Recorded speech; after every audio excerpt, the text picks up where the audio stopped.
Yo, what's good? Big Z here, and today I'm going to show you guys how to make this.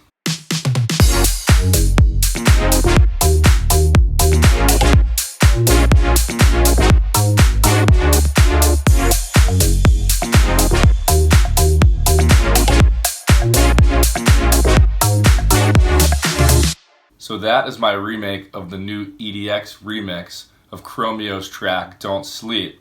It's probably my favorite song out right now, so that's why I remade it. Anyway, all the MIDI files and serum patches will be linked down below. Other than that, let's jump right into it. So my favorite part of the song is these retro sounding chords right here.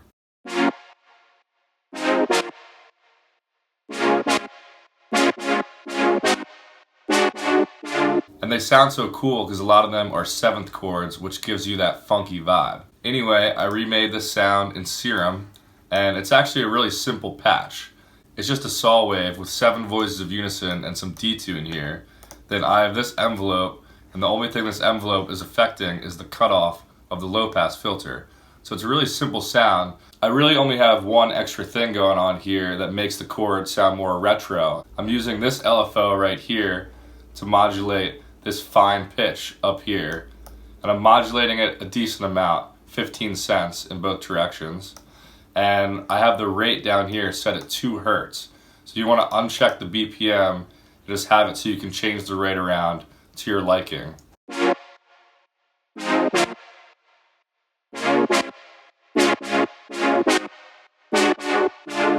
So that trick just helps Serum sound a lot more analog, and it's really easy to do. I don't have anything going on in the effects section of this sound, but I do have some external processing.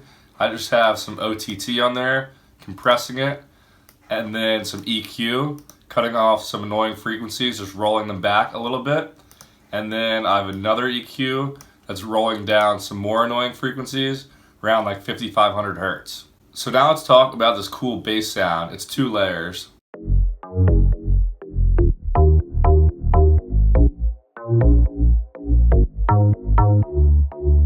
So where the bass gets most of its character from is this Nexus layer. The preset is called Deep Donk. I forget what expansion pack it's in, but it's like, kind of like an organ sounding bass. But what gives it that cool vibe is that I put a phaser on top of it. And the phaser just helps it sound a lot more retro and unique.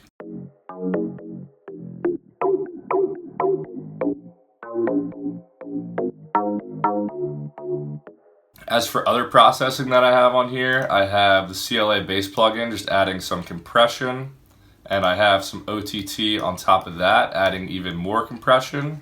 Then I have FabFilter's multi-band compressor, just scooping out some mids.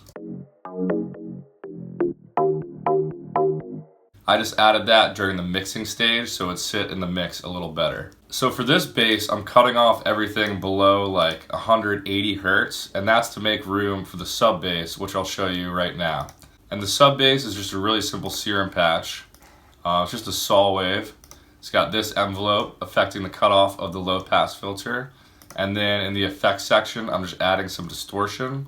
Then on top of that, the only thing I'm doing externally to this bass is compressing it with the CLA bass plugin, and then cutting off everything above like 160 hertz with this EQ. And separating this low end bass from the higher layer I just showed you just allowed me to mix the low end a little better during the mixing stage. There's just a couple random background noises going on that don't really matter that much, but I'll just show you them anyway. They're just there to kind of fill up the space a little bit. It's kind of like a pitch block sound or like a cowbell sound, and there's like a slap bass fill.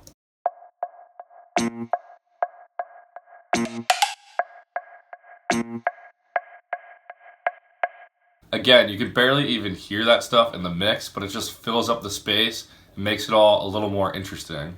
Anyway, I'll play the full song again at the end of the video. Thank you guys for watching. Make sure to follow me on Instagram and Spotify below. Other than that, I'll catch you guys in the next video. Peace.